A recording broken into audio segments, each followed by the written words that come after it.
네 번째로 사막화에 대해서 알아보겠습니다. 첫 번째로 정의인데요. 사막이 아니던 지역의 토지가 황폐해지면서 사막으로 변해가는 현상입니다. 토지가 황폐해지면 토지 생산력이 저하될 수 있습니다. 사막과 사막화 지역의 분포를 보시면 사막은 대체로 위도 30도 부근에 분포하고 강수량이 적고 증발량이 많기 때문에 이렇게 분포하게 됩니다.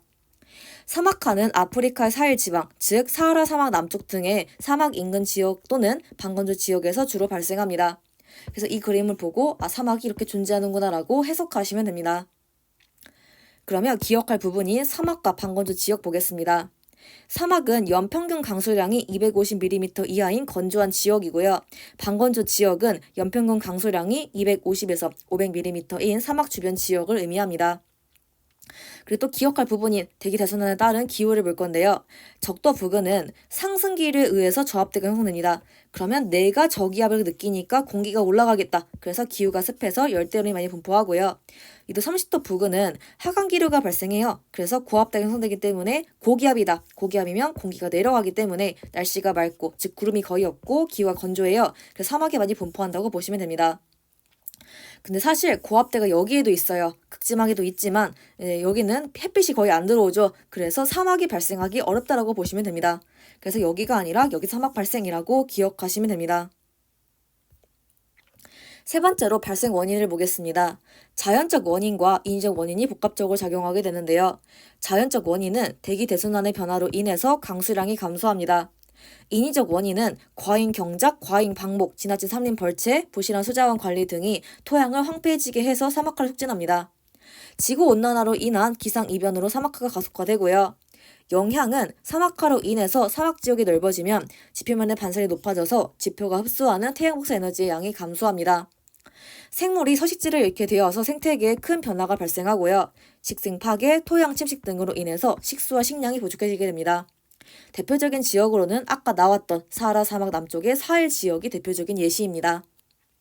황사 발생 빈도와 황사에 의한 피해가 증가하는데요. 대표적인 예시로 중국과 몽골 지역의 사막화로 인해서 우리나라의 연평균 황사 일수가 증가하게 됩니다.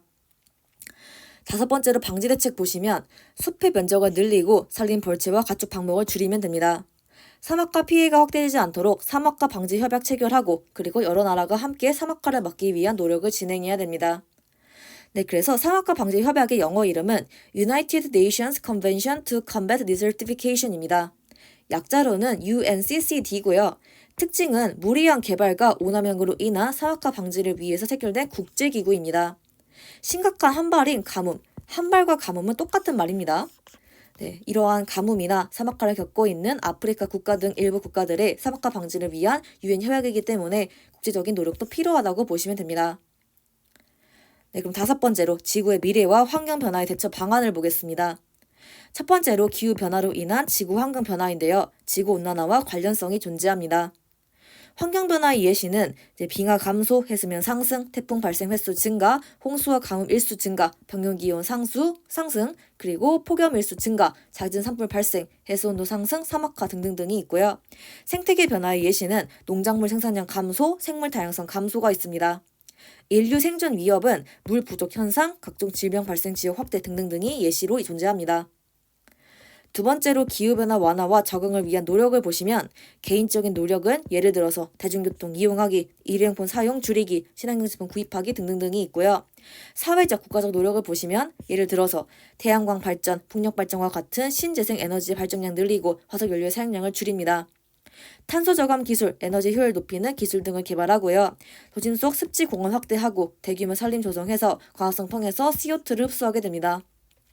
그리고 전 지구적인 문제이기 때문에 국제적인 협약을 통해서 문제를 해결하기 위한 노력을 진행하시면 됩니다. 국제적인 협약의 예시는 유엔 기후 변화 협약 있는데요. 얘는 지구온난화 방지를 위한 협약입니다. 유엔 사막화 방지 협약은 사막화 방지를 위한 협약이고 교토의정서는 온실기체 감축을 위한 협약, 파리협정은 온실기체 배출 감축을 위한 협정입니다. 그래서 이거는 예시니까 참고사항으로 기억하시면 됩니다. 그리고 여기 사막화 나온 김에 사막화 과정이 나와 있는데요. 이것도 흐름을 보고 이해하시면 되지 암기하지 않으셔도 괜찮습니다. 그럼 이렇게 해서 다섯 번째 부분까지 마무리하도록 하겠습니다.